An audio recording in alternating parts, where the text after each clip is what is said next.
This is boring. Don't you guys remember? You're the Muppets. You do this to music. Well, all right. We built this city. We built this city.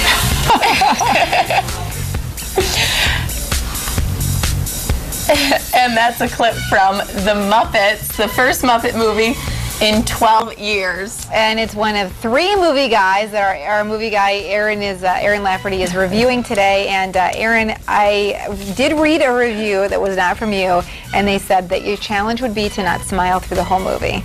We're smiling through the first clip. That's a good challenge. That's a good challenge.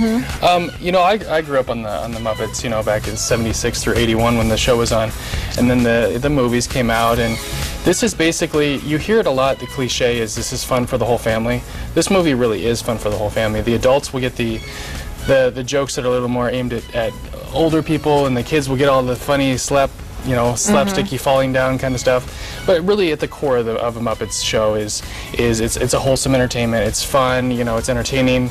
There's some good messages in there, so it's a good movie. I totally recommend seeing this movie. The Muppets have been really making the rounds. They even had a little appearance on Saturday Night Live in the opening skit. Yes, they did, with Jason Segel, who was hosting last week. Yeah. Fantastic. So I gave it a 7 out of 10.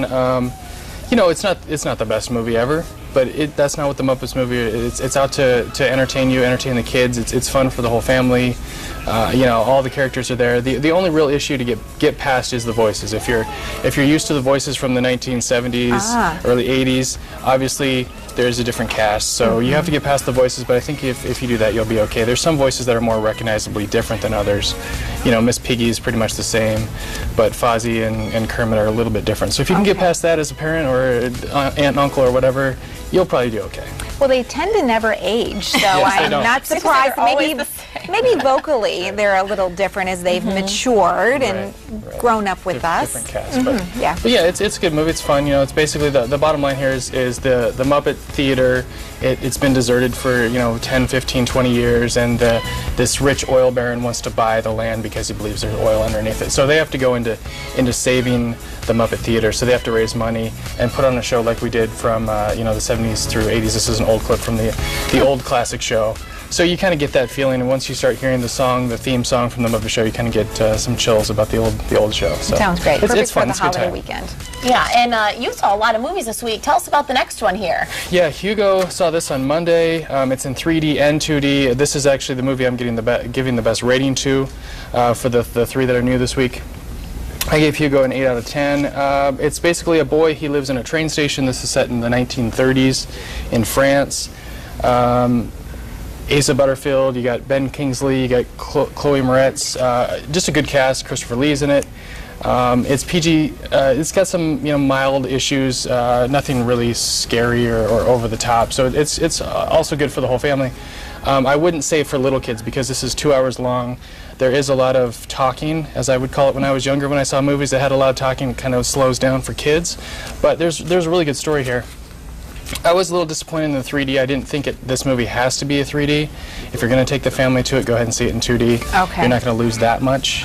There's some interesting elements that are 3D, but what is the new spin on the 2D and the 3D movies, and how they choose if they're going to make them in one or the other? I notice it's coming out a lot more. If the studio can afford the little bit of money it costs to make it in 3D, they're going to reap the benefits of the 3D ticket prices. Yeah, because it's so much more expensive. Yeah, so like I was talking with Frank last week, who went and saw Puss in Boots, and that that was $30 for a family of 4. You're talking $40 for a 3D movie. So if you want to gauge the difference there, I wouldn't say you had to see this movie in 3D. I think Hugo, it works well in 2D. Okay, so you saw another kid-friendly movie. Yes, all the movies this week that I'm talking about are PG-13 or PG. Arthur Christmas saw this last night, also in 3D or 2D, whichever way you want to go.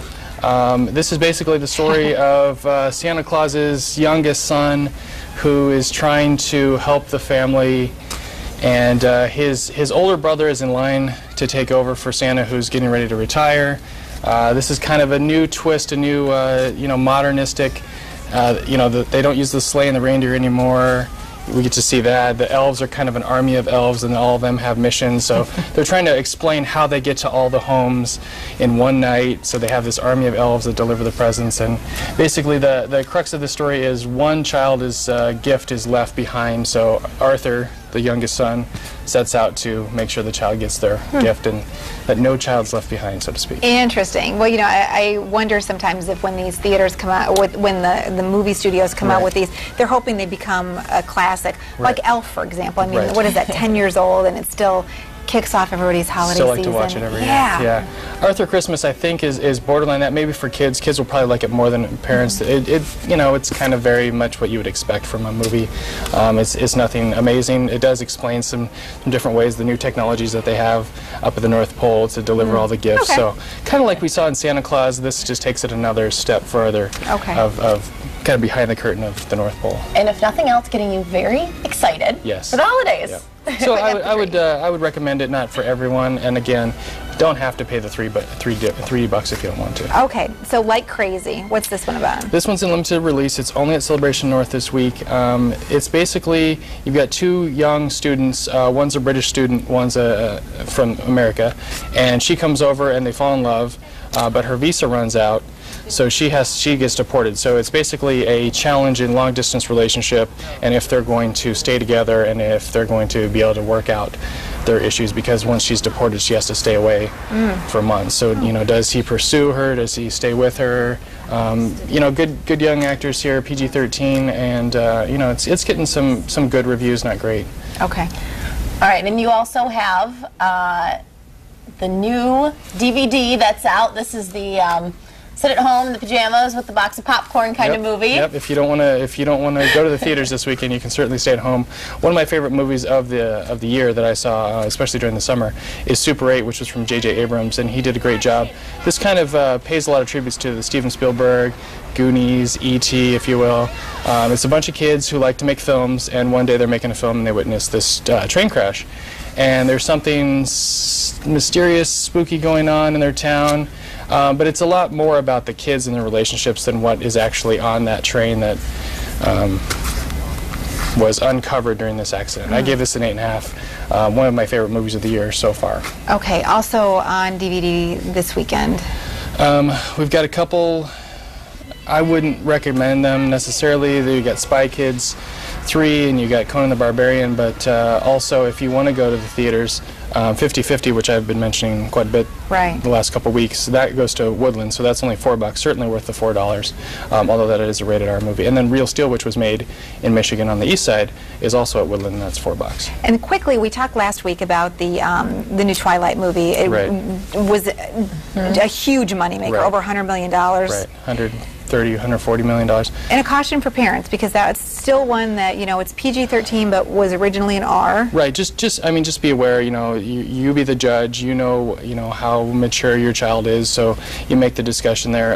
You know, they get married, they go on a honeymoon, and they have a baby. So if you have any issues with any of those scenes, pretty explicit for a kind of young teenage demographic. I mean, you know, make the decision yourself. You know, if you feel like your child's mature or not, you know, go ahead and go that way.